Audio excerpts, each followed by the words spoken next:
9 months after the tragic death of General Bipin Rawat, India has a new Chief of Defence Staff or CDS. I'm Barkha Dutt, you're with the Mojo story. Today we'll be looking at the appointment of Lieutenant General Anil Chauhan as India's new CDS, a former Eastern Army commander. He has expertise in China, including during these conflict years of the face-off in eastern Ladakh, as well as counter-insurgency experience in the Kashmir Valley. But the main focus will be on how he integrates the three services and creates integrated theater commands. This, and of course, the modernization of the military against the backdrop of several global conflicts, the Russia Ukraine war, the conflict with China, the continued proxy war by Pakistan, and of course, a new military recruitment scheme, the Agnipath scheme. This and much more to unpack as we look at the key challenges of India's new CDS with our special panel of eminent experts. Let's bring them up now and introduce our guests on the screen today. Joining us on the program is General Raj Shukla, who's, of course, a military veteran, has been leading the Army Command Center, among many other distinguished posts that he's held. Thank you, sir. Good to see you. General Hasnain is back with us. General Hasnain, of course, has been a GOC in the Kashmir Valley. Also joining us is Air Vice Marshal Arjun Subramaniam. He is, of course, one of our best-known military historians and has led several programs at the National Defense College. Great to see you, sir. And also joining us is Captain D.K. Sharma, who's, of course, been a spokesperson of the Indian Navy. Welcome, gentlemen. And let me get started with you, General Shukla, if I may. Interesting deep selection here. General Chauhan was retired. He was an Eastern Army commander. Obviously, some thought here. General Chauhan was leading the Eastern Command from 2019 through 2021, those troubled months with China. What do you make of the appointment, and what do you look at as the key challenges ahead, sir?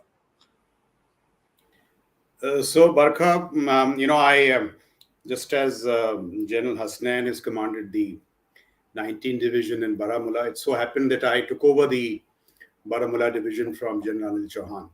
Then we were Army commanders together. I was Army Commander R-Track, he was Army Commander Eastern Command. So I have seen him, and as I said in this piece that I wrote for the Hindustan Times, to put it very briefly, he's a thoroughbred soldier with very strong personal and operational convictions. And he is an eminent choice for this very pivotal post in our national security system. So that much about General Chauhan from what I know of him. And I've seen him at reasonably close quarters. So he's an excellent choice. Having said that, I would just like to make 2-3 quick points. And one is I just would like to recall as to how seminal this creation of the CDS DMA was in India's national security trajectory. Without going to details, in my view, the CDS DMA, the manner in which it was created, is even more powerful than America's Barry Goldwater Nichols in design, and I've also seen it reasonably in practice. And what the government did was that it gave the defense services their legitimate voice, which for various reasons, in accord with the CMR framework, the civil military relationship framework of the times, the defense services were a little peripheral to, policy making, decision making. So their legitimate voice was given back. You saw as a consequence how defense started moving out of the shadows of foreign policy. And the most, I would say, the central issue, and if you, the Prime Minister spoke to the Combined Commanders Conference, the Combined Commanders on board the INS Vikramaditya in 2015. That's a seminal speech, a roadmap for what we should do in terms of jointness and integration. And there he talks of, he says that valor is good. Being operationally proficient is, of course, wonderful. But what we need now is thought leaders who can drive change through the national security system. So this principal job of the CDS is that, of driving change through the national security system, now that we have been given reasonable powers to do so. Now, Yeah. that is the principal challenge. And the same piece, I ended by quoting Mr. Henry Kissinger, who said that, a leader is one who can get his people from where they are to where they have not been. So Yeah. that is the staggering nature of this national security makeover. And a very competent a four-star is now in charge he's the CDS. But this is the magnitude of the challenge. And we all have to stand by him, because without doubt, he is, going to come up with the Yeah. trials and tribulations. So that's what I So, would like to say by way of opening remarks. okay, thank you. And that was, of course, your piece in the Hindustan Times. Air Marshal Arjun Subramaniam had also a piece out on this in the Indian Express. And that made this intriguing argument that while, on the one hand, as General Shukla has said, there's a kind of mainlining of the military voice in foreign and strategic policy, equally the pushback that the new CDS could face, Air Marshal, you say, is from within the services, because the service chiefs, and I'm not talking about individuals, but service chiefs in general could feel, you argue, a little bit of diminished value as the CDS works on creating integrated sort of theaters of command. Could you speak a little bit about this, Air Marshal? So, Barkha, firstly, in the piece, I didn't specify that the service chiefs would push back. But what I certainly did argue is that there needs to be a fair amount of internalization within the armed forces itself to accept the CDS as a thought leader. And in that, I fully endorse what Raj Shukla says. But I do have a few contrarian views on what the CDS should primarily embark on, right?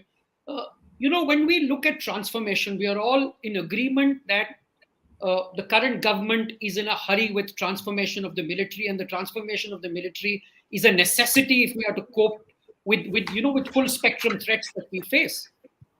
But the danger that we run is that when we tackle transformation, we tend to look at structures. Now, structures are not the be all and end all of transformation. Transformation begins with strategy. And therefore, I think the CDS's principal task in the years ahead will not be so much as to force fit theater commands or to force fit integration, but to rethink strategy when it comes to our changing threat scenarios. For example, we need a strategy, we need a coherent joint strategy to deal with China. We need a coherent joint strategy to deal with Pakistan. We need a coherent joint strategy to deal with the maritime challenges of the Indo-Pacific. So for us to sort of force fit structures without having coherent strategies in place, I think that's going to be his big challenge. Let's I, get our strategies in place before we force fit the structures.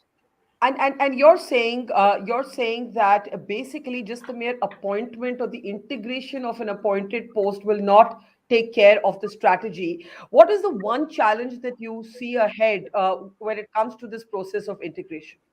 Oh, yes. You see, currently, most planning in India's armed forces is joined, JOINED. It's Hmm. not joint.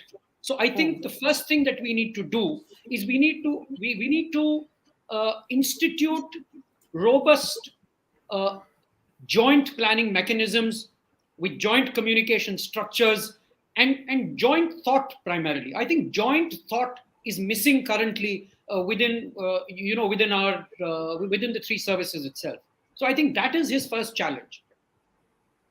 Yeah, that's an interesting way of putting it. And let me take that to General Hasnain. Strategy is joined, not joint.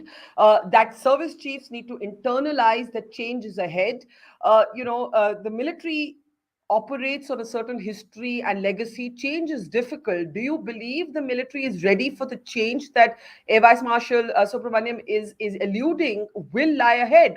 For example, General Rawat, as AVM Subramaniam also points out in his piece, and General Shukra has also pointed out, was working to create 5 to 6 sort of operational theaters of command instead of single service commands, which are about 17, I think, in number. General Hassan, to this point of change and how the resistance may come from within the forge. Thank you, Barkha, for inviting me for this show. Very, very relevant program, this one. If I may start with something which perhaps others may not be able to bring into this program. I have known General Chauhan since 1981. He was a cadet of mine, right? And he and General Shukla, we have all commanded the same division, the Dagger Division. And besides that, remember, I'm an ex-military secretary of the Indian Army. Yes. I happen to have discussed, I can say this in confidence, like I've discussed General Chauhan many times with my superiors at that particular time, and we identified him at that particular time as a rising intellectual within the Indian Army. When a prime appointment had to be given at that particular time, I still remember discussing it with the Army Chief, and we decided to give it to General Chauhan. So it's not that he comes out of the way suddenly and gets parachuted into this appointment. He has a well-recognized history behind him. He is a known intellectual, and I have no doubts that all the confidence being expressed about him here is absolutely correct. Now, having said that, let me come to this whole aspect of change. We are one of those organizations which resists change.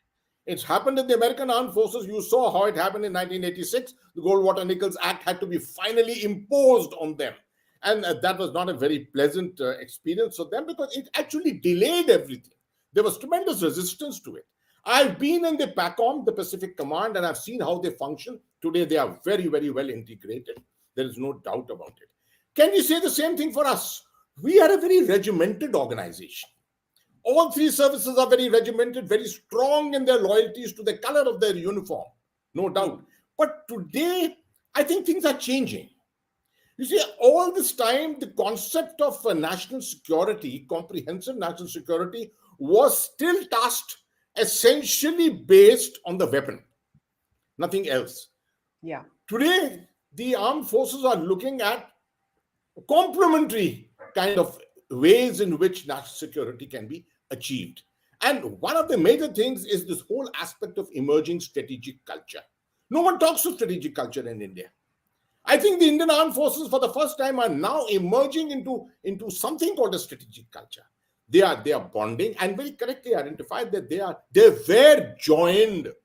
You know, we were very happy to say that, oh, if we start with NDA and we come down to the Staff College where, you know, three divisions of the Army, the Navy, and the Air Force come together sometimes to discuss a few issues. And then we have a few cross postings in the Army headquarters and some other places. This is all joinedness, you're right? Absolutely.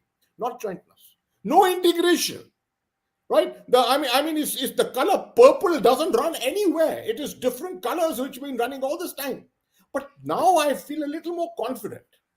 19 years, or maybe how much, 2001 to 2022, after the Kargil Review Committee report and after the Group of Ministers report, finally, I think it's taken us a long time because of the resistance. We have at last finally come somewhere near where an acceptance is there. I think General Rawat needs to be given some kind of a consideration for what he did achieve. But I do agree entirely with Air Marshal Subramaniam that you can't start change by establishing structures. We have this habit. You know, first let's put up a format. And let's start fitting everything into that format to try and integrate. That is the worst approach. I would say don't look at outcomes at all. Let's discuss. Let's take this forward. Let's delay this maybe a little bit. I agree that there is a tremendous amount of political pressure that we need to achieve this quickly. The kind of threats that are building up on our borders, we need to take them into consideration. But you can't do this in a hurry. This is far too important. 75 years after independence, you're doing something which is going to transform the complete forces. And my last point, we started this transformation business in 2003, actually. No one understood it. It's only the armed forces who understood it. If decisions had been taken in the timelines of 2008, 9, 10, perhaps we would have been somewhere very different today. Yeah. Captain Sharma, do you agree that culture, the strategic culture that General Hasnain references is changing, that it isn't sort of each man for his regiment, for his platoon, for his service? Is that changing? Is it really changing? Can we unmute the Good evening, everybody. Yeah. Hi, sir. Yeah, good evening, sirs, and good evening, Barkha. Thank you for calling me. Well, the change has started, Barkha. Let's accept it. But yes, it cannot be abrupt, and one must understand that the only thing which is constant is the change. So now here is a time when General Rawat started something. There was a lot of, you could see it in the social media or otherwise also. But people accepted that we need somebody who can bind us together and take us forward. Right now, the challenges, as has been, brought out by all the three Robert seniors, they're tremendous, and we need to get our act together as fast as possible. We lost 9 months, unfortunately, because of the death of the previous CDS. But yes, the man who is coming in, and General Chauhan is coming from NSCS, so he understands everything and what from where he has to start. I'm sure he will be getting onto it very, very fast. Now, insofar as the other things which you started, that the biggest challenge with us is uh, getting all the three services on board. And I'm not talking about strategy. I'm talking about a bigger thing, that whatever gaps we have in our acquisitions, in our capabilities, that also needs to be addressed, because we are running hand in hand with a major mission of Atmanirbharta, which is causing some delays, because Indian industry has to get up and take this challenge on the chin. But in between, now all the three services have to go through HQIDS, and General Rawat is going to be the one who's going to be steering it, taking it to the DSC and to the CCS. So I think he has a job cut out, and I can, very, very confidently talk about my service, that we have a lot of things which are pending, and everybody acknowledges that, but there has been no way forward on it. Like, I'll just quote recently on the 2nd of September, when Prime Minister went to Cochin and commissioned a ship. See what a beautiful capability India has achieved. Now, isn't it time to consolidate on that? We are just not talking about it. Then we Yeah. are also, looking for submarines. It's been years together that we are lingering, deciding, bringing it on the table, taking it back. We are talking about surveillance. You see our area of operations. You see our area of responsibility, and beyond that, we are talking about Indo-Pacific. I would say all these things need to be addressed as soon as possible, and it is a blessing that General Chauhan has come, and he is Okay. coming from a place. So all this should get sorted. Let me before I come back to General Shukla, go to Air Vice Marshal Arjun Subramaniam once, because you said, sir, you have some contrarian thoughts, and I was scanning your Indian Express column, and one of the things you said was that the resistance in particular is from the Air Force. That is what you actually say.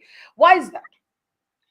Uh, you know, uh, one of the even the current chief has the singular argument is that we are short of aircraft, short of fighter squadrons, and the most important facet of the application of air power for effect is centralized control, centralized command, decentralized control, and the avoidance of parceling your resources into penny packets, which is going to happen if you spread out all your assets and spread yourself thin. The other issue about air power is that air power is most impactful and effective when delivered with concentration. And concentration across fronts is possible only with added capability. So I'm not suggesting, in fact, successive chiefs, both the previous chief and the current chief, have said that they are not opposed to integration. But it is the manner of integration in which you force fit Air Force assets into structures is what will dilute overall capability.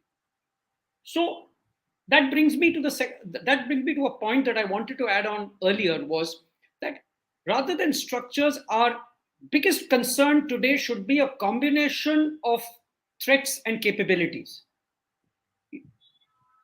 And let us address threats and capabilities first. Let us evolve strategies that emerge from cogent policy that comes down from top. And then let's have a look at structures.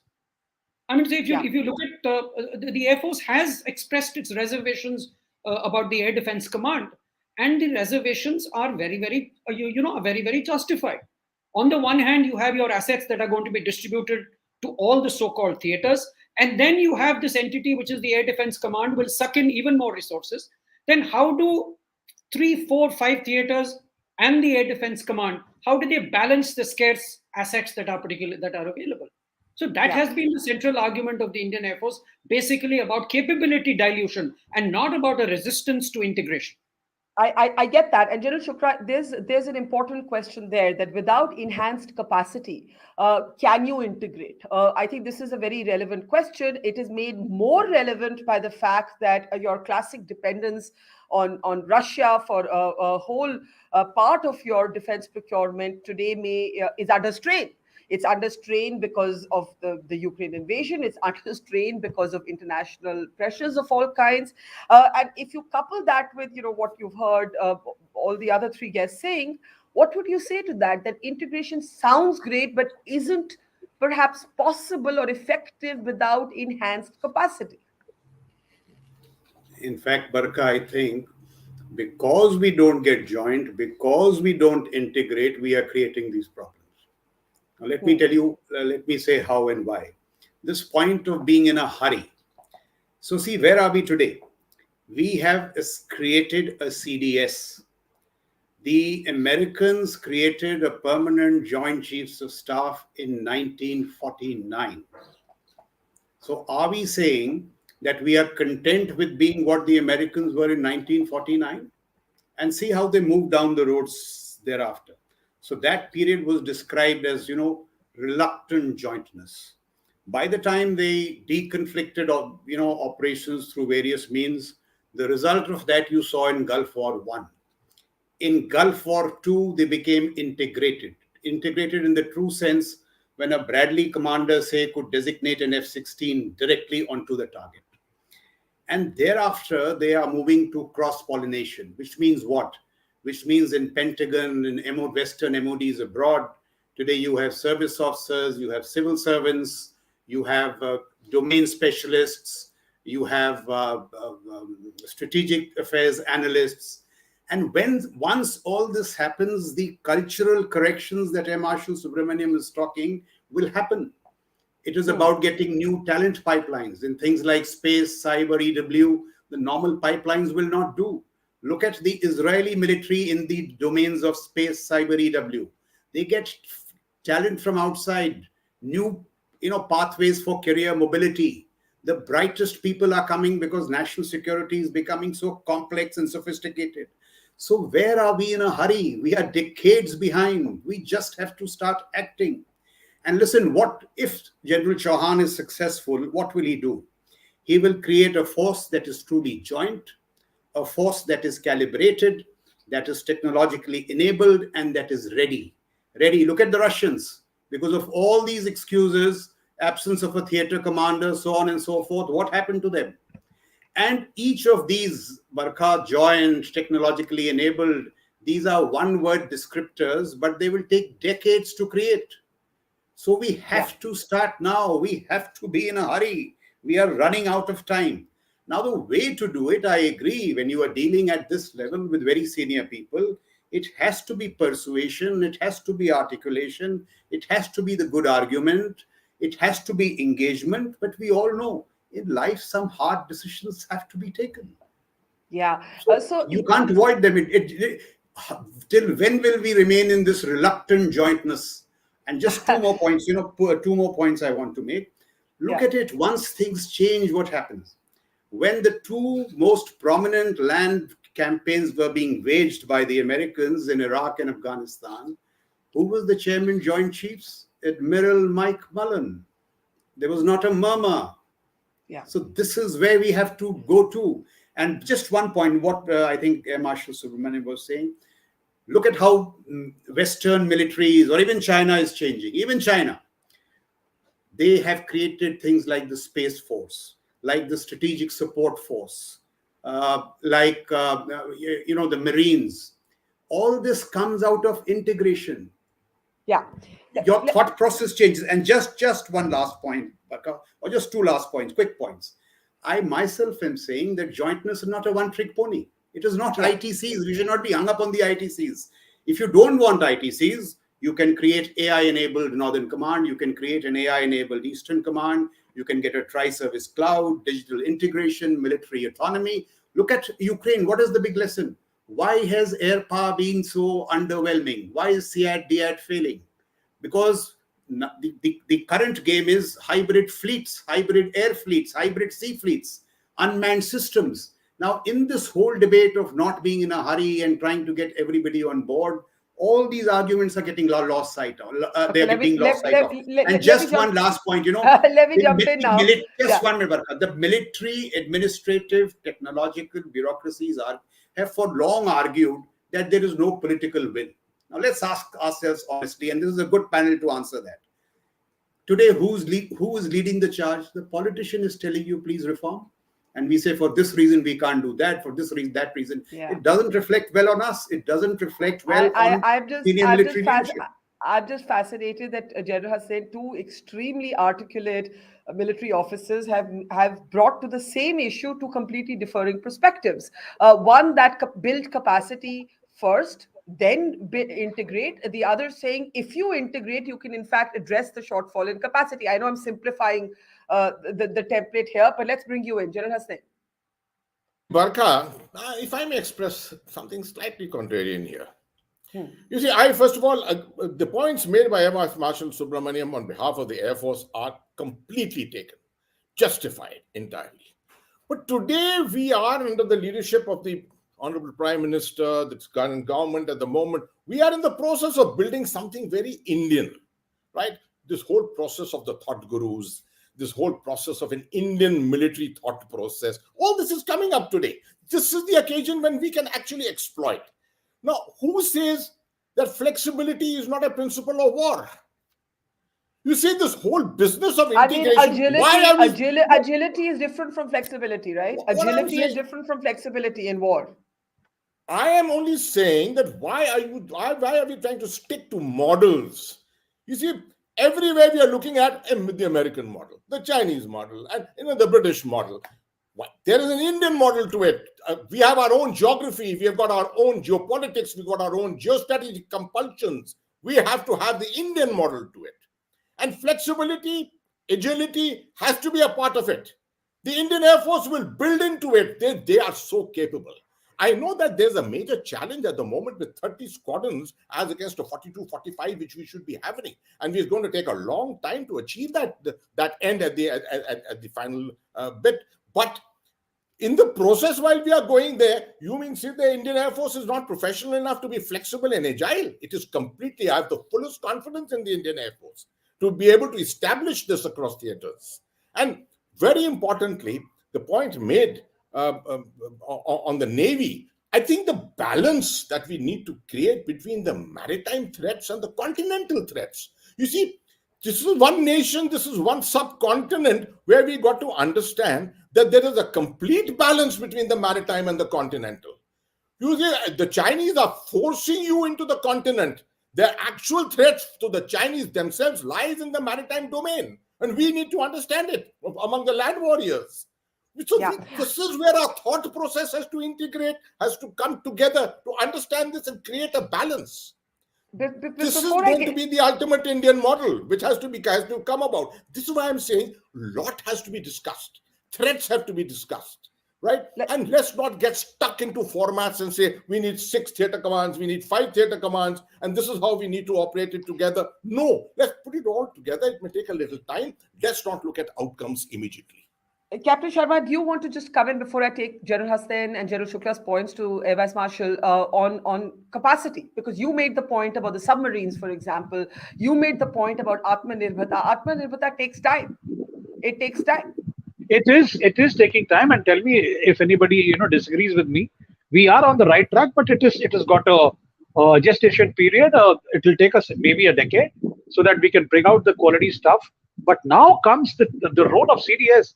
He has to go and thumb the table of the Prime Minister, Honorable Prime Minister, and tell him this is what is required. This is what is required to fill the capability gaps. And I'm telling you, Barkha, we know it. All of us know it.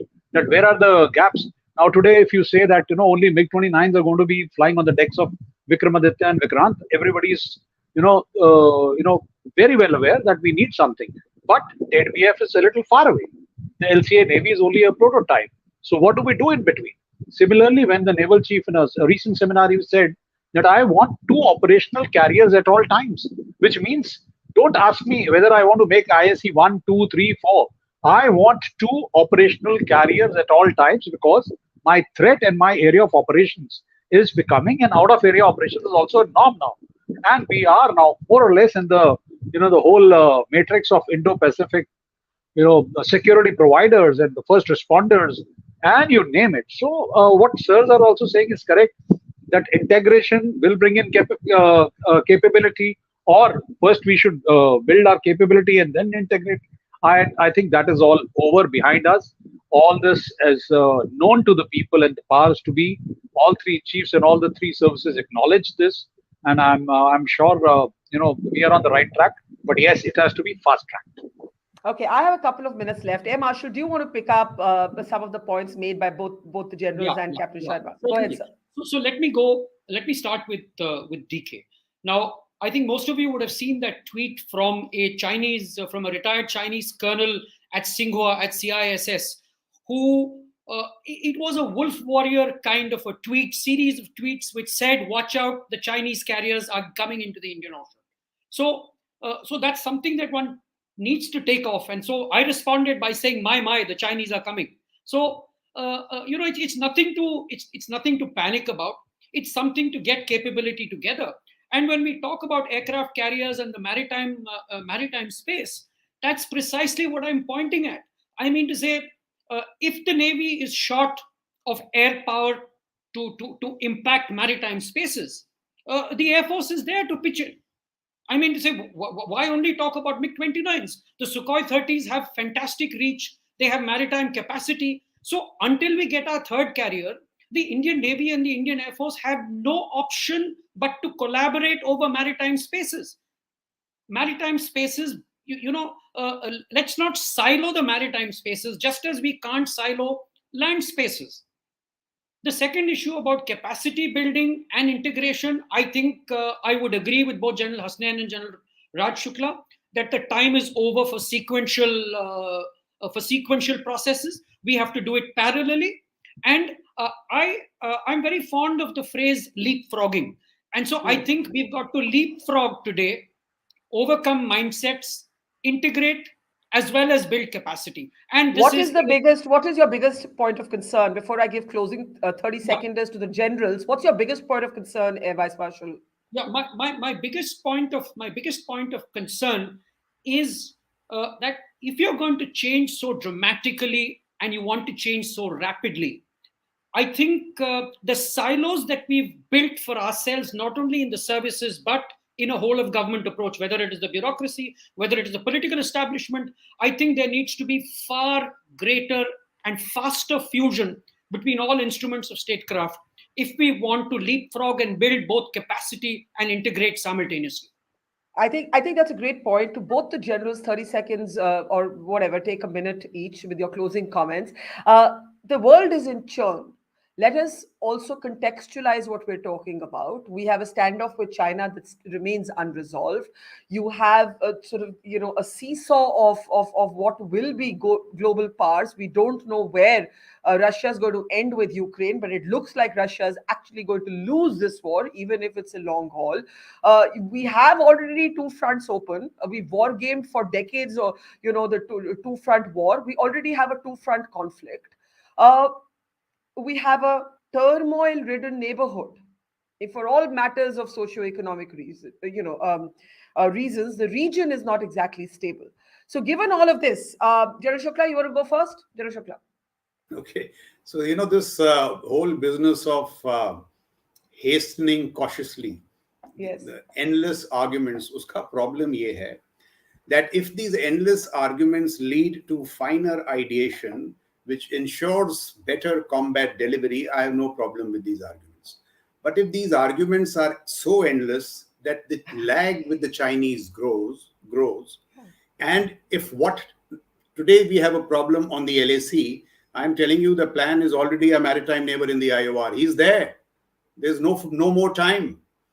And you look at the way he's expanding his eastern maritime flank, western maritime flank, there's no way. You are in for a strategic squeeze 10 years from now. You will be squeezed on the LAC and from the oceans.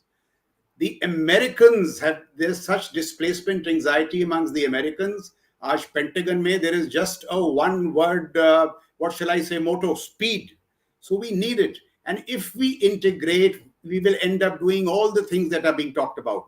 We will reverse our strategic dependency on Russia. We will, create all these capacities I spoke about. And if we don't, see, endless argument se kya hota hai? In the last, when General Rawat took over, a decision was taken, let's look at low-hanging fruit. So we were busy integrating music schools and PT schools while the Chinese were doing what they have. I'm making a serious point. I'm making a very serious point. I'm just laughing. So we have run out of time. We Incredulous. really need to get cracking. That's my closing comment. Okay, that's quite a comment. We were busy integrating music schools and PT schools. It's got to be the quote of the day. I was going to give General Hasnain the last word. DK, I saw your hand go up. You want to just come in with a brief interjection before General Hasnain closes for us? Yeah. Yeah, Barkha, we have forgotten a new thing, which is, a new challenge, which is before us, is the Agni Veers. I would request and I would expect that the new CDS will strengthen the DGR, the ex-servicemen department, which is there, and ensure that this scheme, after 4 years, really goes the way it is supposed to be and the way it has been planned. What I gather is that this department of DGR, recruitments and resettlement has to be top of the line, so that all the 90% who will sign off after 4 years of service, and as we have promised, and as the country has given the back to it, that we have to have a very strong mechanism so that this scheme also moves parallelly and goes and becomes a roaring success. That is what is my point. Okay, General Hasnain, I'll give you the closing word. I'm really struck by, in a way, General Shukla's ironic comment, which is, of course, he's saying, he's making in all seriousness, that there just isn't time. This low-hanging fruit can't be meaningless things like the integration of music and PT schools. General Hasnain, closing word. Barkha, there's a solution to that. Let's not get paralyzed by all this analysis which keeps on going on. The one angle which is required here, for which the CDS is being created, has not even been discussed in our program. Leadership. He is the man who is supposed to provide the leadership to this entire program for theaterization. Yeah. We haven't even identified one facet of leadership in this entire discussion of ours so far. What the CDS is required to do is to ensure he looks at the entire spectrum of threats. He has to look at comprehensive national security and what the contribution of the Indian armed forces has to be to it. He has to bring absolutely iconic leadership to ensure that he achieves this at the end of his 3 years. And we must not forget, we can't just remain focused on China. This is a collusive environment in which collusive threats will build up all the time. Who says that the next cycle of terrorism is not coming into the world? Sub-conventional operations can come back all over again. And then we'll be floundering around to say, how does the CDS get involved with counter-terrorism at this stage? So there is no shortcut here. Leadership is the most important thing. While doing all this, we got to build a strategic culture and ensure that this strategic culture produces military leaders for the future. Well, I have to say, as a student, strictly as a student of military affairs, there are many inflection points at which India's military stands at today. Which direction the CDS takes the military in, which direction the new recruitment scheme takes in, the larger Indian strategic culture, a world in churn. This is a volatile time. And General Hasnain, thank you for reminding us that actually leadership coupled with a kind of a plan is critical as we look to integrate and modernize. General Shukla and Hasnain, Air Vice Marshal Arjun, Subramaniam, Captain DK Sharma, learned a lot from all four of you. To our audience, thanks for watching. Have a great weekend. See you soon. It's great to see you here. Thank you for watching our work. If you haven't subscribed yet, don't forget to click the bell icon and subscribe to Mojo Story and support independent, robust journalism.